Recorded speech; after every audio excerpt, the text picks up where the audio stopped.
Selamat datang di kanal kami, di mana sejarah bertemu dengan keajaiban catur.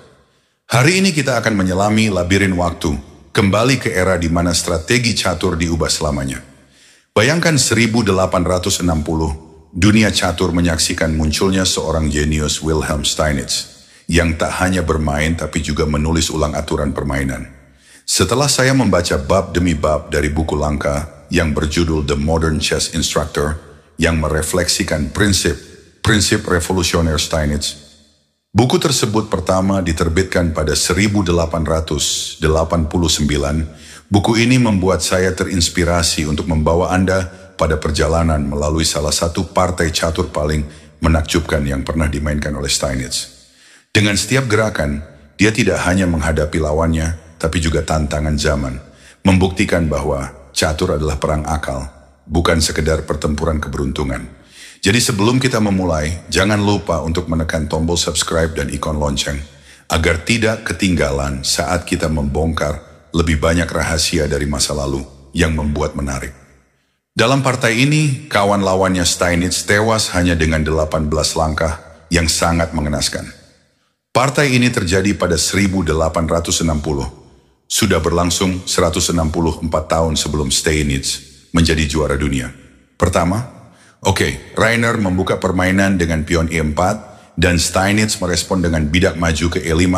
Kemudian Rainer mengembangkan kudanya ke F3 dan Steinitz merespon dengan langkah biasa mengembangkan kudanya. Rainer membawa permainan ke pembukaan Scott Game dan Steinitz menerima pion tersebut. Sampai pada titik ini, Rainer memiliki niat kotor untuk tidak langsung mengambil kekurangan pion dia. Ia memilih untuk membawa gajahnya naik ke C4, berusaha untuk menjebak Steinitz dengan pemikiran kotor. Inilah yang membuat Rainer terjebak dengan jebakan yang dia ciptakan sendiri. Steinitz melanjutkan dengan membawa gajahnya ke C5, menambah perlindungan dengan pion. Langkah ini juga bisa diambil oleh Steinitz. Namun ada juga jawaban yang lebih menarik dan modis, yaitu gajah B4 langsung menyerang raja. Jalan yang lebih pasti ke depan. Hal ini juga sudah sekian kalinya saya jelaskan di video sebelumnya. Setelah sampai pada posisi ini, Rainer mengamankan raja, lalu Steinitz mendorong pion ke D6, lalu bidak ke C3. Di sini Rainer berharap agar Steinitz memakan pions. Namun hal itu tidak terjadi setelah Steinitz merespon dengan gajahnya memberi pining terhadap kuda. Tidak sesuai harapan yang diinginkan Rainer. Sedikit saya tambahkan semisalnya, jika bidak makan pion C, hal ini membuat permainan menjadi sebanding setelah terjadi serangkaian langkah ke depan, sehingga justru ini membuat permainan menjadi sebanding.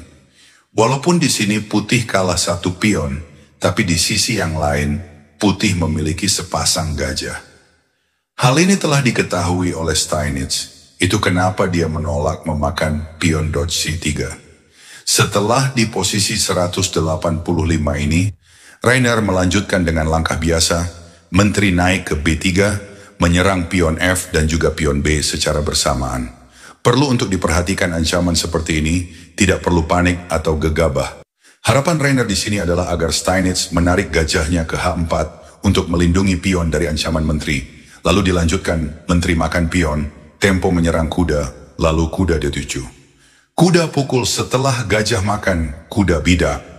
Pukul setelah terjadi serangkaian langkah, sehingga permainan didominasi oleh putih. Kerana putih memiliki sepasang gajah, sedangkan hitam memiliki pion terpisah, satu sama yang lain di sayap menteri. Bagaimana cara Steinitz mengatasi semua perangkap konyol ini? Simak videonya sampai akhir agar saudara terhindari perangkap konyol seperti ini.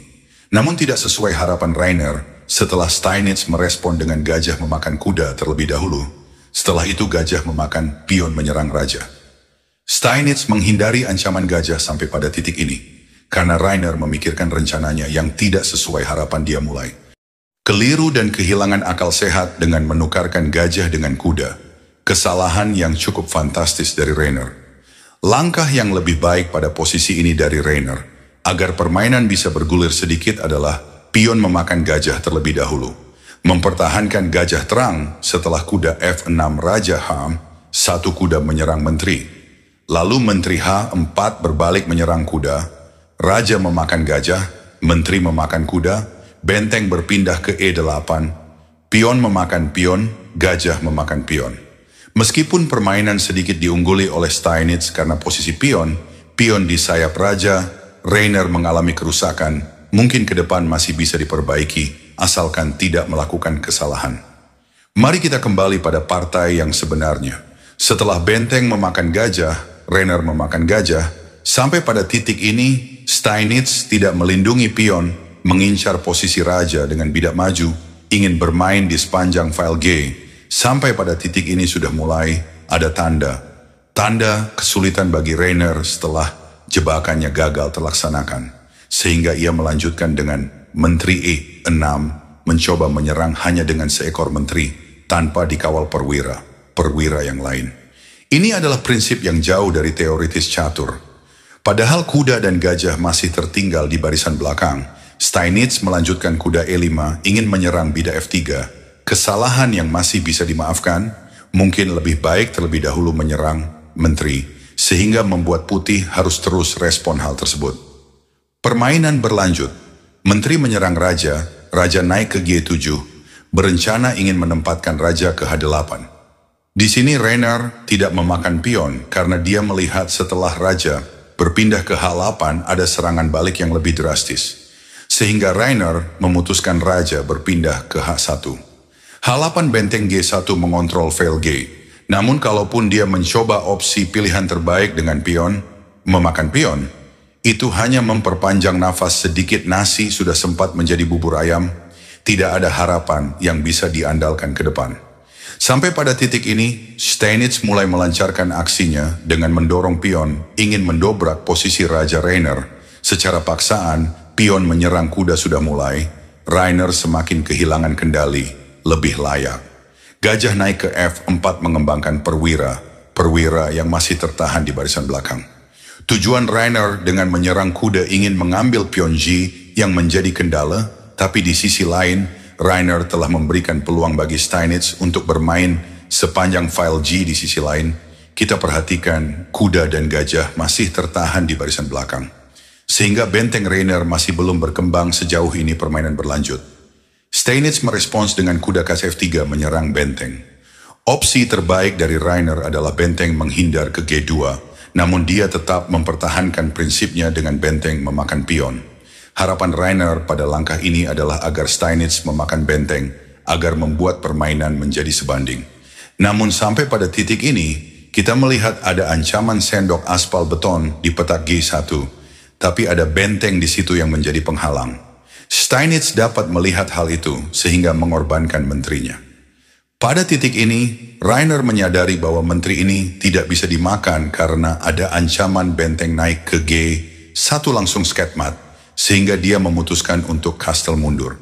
Memang pada langkah ini sudah semakin serba salah, meskipun jika dia melakukan opsi terbaiknya, yaitu dengan langkah menteri menyerang raja, itu tidak akan bisa memberikan harapan untuk kedua kalinya. Kita juga melihat masih ada terjadinya skatmat melalui petak G1, sehingga kembali Steinitz mengorbankan menterinya secara paksaan, sehingga masuk dalam kategori serba salah. Tidak mau makan, semakin serba salah. Setelah Rainer tidak memiliki pilihan selain memakan menteri. Setelah kastel G1 dan Rainer terkena sendok. Aspal beton hanya dengan langkah ke-18 sangat memalukan sekali. Partai ini adalah salah satu contoh yang mencerminkan pentingnya untuk tidak menjebak lawan dalam pembukaan. Kerana itu dapat berakibat fatal jika kunci poin tersebut telah diketahui oleh lawan kita.